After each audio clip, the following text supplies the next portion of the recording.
सारे देवता भागे भागे गए ब्रह्मा जी के पास। ब्रह्मा जी साथ लेकर के भगवान के पास आए, स्तुति की। भगवान ने कहा समुद्र मंथन करो, समुद्र मंथन करो। समुद्र मंथन के करने से अमृत निकलेगा, जिसे तुम ग्रहण करना और तुम्हें पुनः जैसे थे वैसे ही हो जाओगे। भगवान ने कहा समुद्र मंथन करो, लेकिन तुम अकेले समुद्र मंथन नहीं कर सकते। इसीलिए जाओ, दैत्यों से, दानवों से जाकर के मित्रता कर लो, संधि कर लो। दैत्यों से संधि कर लो।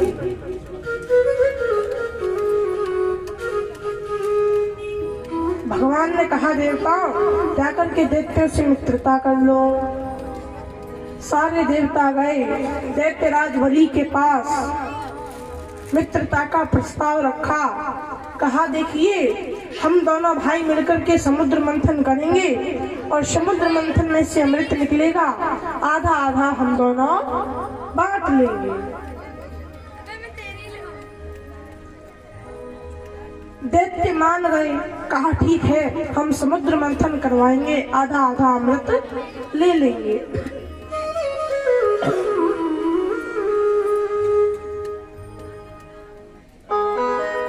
समुद्र मंथन करने के लिए क्षीर सागर में मंदराचल पर्वत को लाने लगे। मंदराचल पर्वत को उठाया सभी देवी देवताओं ने, लेकिन ना उठा पाए। भगवान की स्तुति की, भगवान प्रकट हुए, मंदराचल पर्वत को गरुड़ देव पर रखा और क्षीर सागर में लेकर के आए। मंदराचल पर्वत को क्षीर सागर में रखा। भगवान ने पहले मुख की ओर देवताओं को लगाया और पूंछ की ओर दैत्यों को लगाया। दैत्यों ने कहा भैया हम मुख की ओर लगेंगे, तो भगवान ने दैत्यों को मुख की ओर लगाया, क्योंकि भगवान जानते हैं कि मैं देवताओं को जिधर लगाऊंगा उधर दैत्य लगने की जिद करेंगे, और मैं देवताओं को यदि मुख की ओर लगाता हूँ तो समुद्र मंथन के समय बासुकी नाग जो है, जिसकी नेति रस्सी बनाई गई है, उसे पीड़ा होगी, और पीड़ा होगी तो उसके मुख से अग्नि निकलेगी, जिससे देवता और ज्यादा पीड़ित हो जाएंगे। इसलिए पहले देवताओं को लगाया, लेकिन बाद में दैत्य लग गए। दैत्य मुख की ओर लगे, जितने देवता हैं पूंछ की ओर लगे। समुद्र मंथन प्रारंभ हुआ। समुद्र मंथन प्रारंभ हुआ। जैसे सारे मिलकर समुद्र मंथन करने लगे, तो जो मंदराचल पर्वत है, मंदराचल पर्वत समुद्र में डूबने लगा। समुद्र में डूबने लगा। सभी देवी देवताओं ने भगवान की स्तुति की। एक रूप से तो भगवान अजित रूप से तो विराजमान है ही। भगवान ने एक अवतार लिया। कौन सा अवतार? कूर्म अवतार। कच्छप कछुए के रूप में भगवान ने ये अवतार लिया। समुद्र में गए और मंदराचल पर्वत को अपनी पीठ पर धारण किया। मंदराचल पर्वत को पीठ पर धारण किया। बोलिए कच्छप भगवान की जय हो।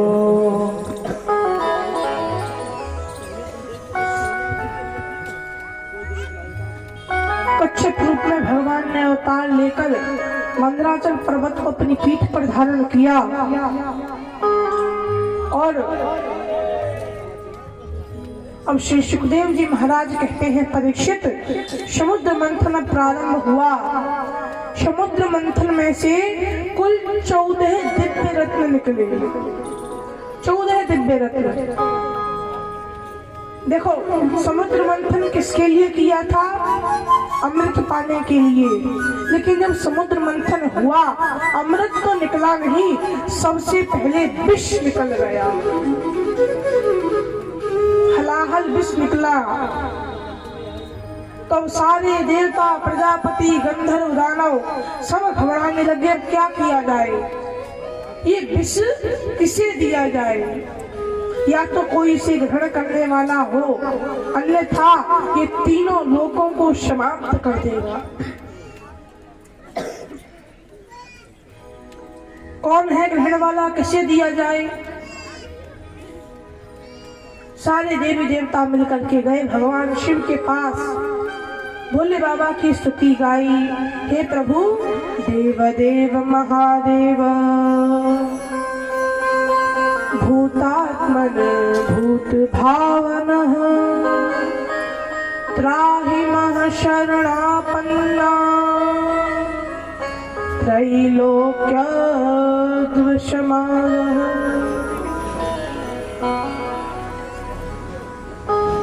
सारे देवता, प्रजापति, यक्ष, गंधर्व गए और जाकर के भोले बाबा की स्तुति गाई। हे भोलेनाथ, हे भोले शंकर, हे शिव शंभु, आप तो तीनों लोगों का कल्याण करने वाले हैं। आप तीनों लोगों का कल्याण करने वाले हैं। आपके जैसा इस संसार में और कोई नहीं है। ऐसा बिगड़ी बनाने वाला और ही नहीं, ऐसा बिगड़ी बनाने वाला और ही नहीं, भोलेनाथ से निराला भोलेनाथ।